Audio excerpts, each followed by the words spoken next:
अर्जुन को मिला गीता का ज्ञान। हिंदू सनातन धर्म के साथ पुराणों और धर्म ग्रंथों का एक अत्यंत आत्मीय संबंध है। साथ ही जब हम धर्म ग्रंथों की बात करते हैं तो जिस पवित्र ग्रंथ को मनुष्य के जीवन का सार माना जाता है वह है श्रीमद् भगवत गीता।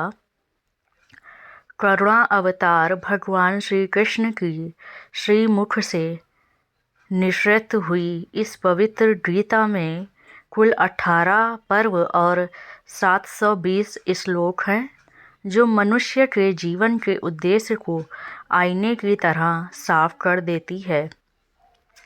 मगर क्या आप जानते हैं श्री कृष्ण ने गीता का ज्ञान किसे, कहाँ और क्यों दिया था? अगर नहीं तो आइए आज हम आपको इस तथ्य से अवगत कराते हैं। कहते हैं जब मनुष्य अपने विनाश के करीब आ जाता है तो वह धीरे धीरे अपना सब कुछ खोने लगता है, परंतु सारी चीज़ों में जो सबसे पहले उससे छिन जाता है वह है उसका विवेक। लोभ, लालसा, मोह और अहंकार जैसे अवगुणों की चपेट में आ चुके मनुष्य को तब सही और गलत का एहसास भी नहीं रह जाता। हस्तिनापुर के चंद्रवंशी कौरव ज्येष्ठ दुर्योधन की अवस्था भी कुछ ऐसी ही थी।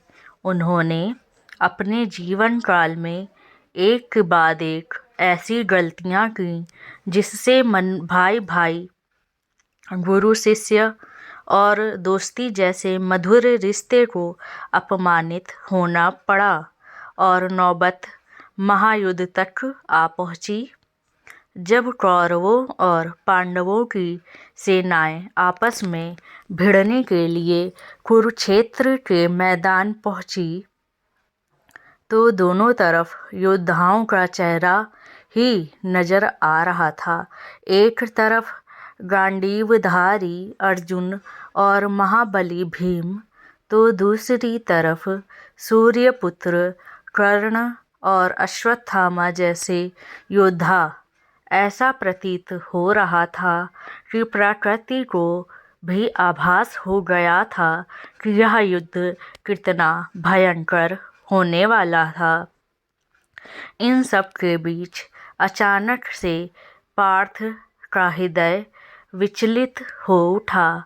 उन्हें लगने लगा कि मेरे विपक्ष में जिन योद्धाओं का चेहरा मैं देख पा रहा हूँ वे सब तो मेरे अपने ही हैं। गुरु द्रोणाचार्य, पितामह भीष्म, इन्होंने बचपन से मुझे प्रेम और जीवन की शिक्षा दी है। मैं भला अपने ही लोगों से युद्ध कैसे कर सकता हूँ? पांडव श्रेष्ठ अर्जुन को युद्ध क्षेत्र के इस प्रकार शिथिल और विचलित देख भगवान श्री कृष्ण को यह आभास हुआ कि जब अर्जुन को उनके वास्तविक स्वरूप से परिचित कराने का उपयुक्त समय प्रस्तुत है। तब उन्होंने समय को वहीं स्थित करते हुए पार्थ को गीता के ज्ञान से अवगत कराया। उन्होंने अर्जुन को बताया कि संपूर्ण सृष्टि के सार एकमात्र वही हैं। उन्हीं की मर्जी से यह युद्ध हो रहा है, क्योंकि धर्म की स्थापना के लिए यह युद्ध अत्यंत जरूरी हो चुका है। उन्होंने अर्जुन को यह भी बताया कि मनुष्य का सबसे बड़ा और गहरा रिश्ता सिर्फ कर्मों से होना चाहिए।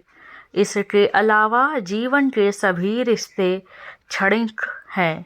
इसके बाद अर्जुन के आग्रह का मान रखते हुए उन्होंने अपना वास्तविक विशाल स्वरूप उन्हें दिखाया।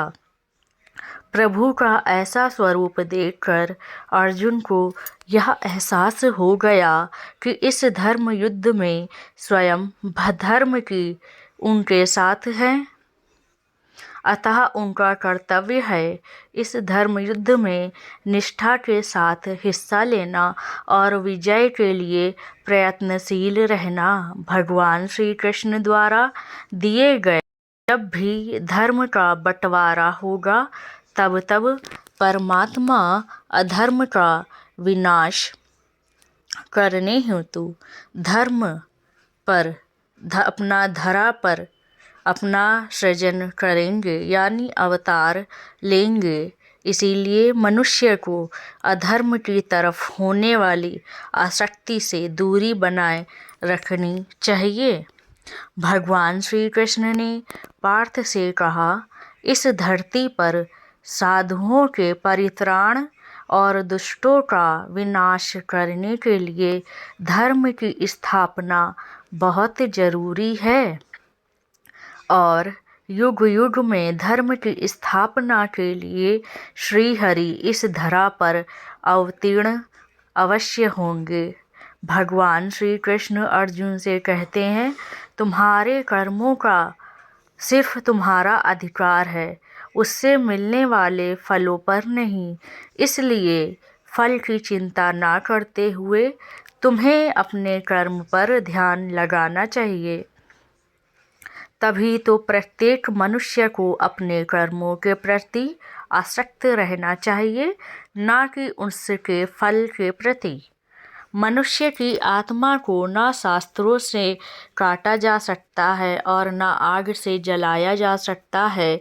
साथ ही आत्मा को कभी भी पानी और हवा से भी प्रभावित नहीं किया जा सकती।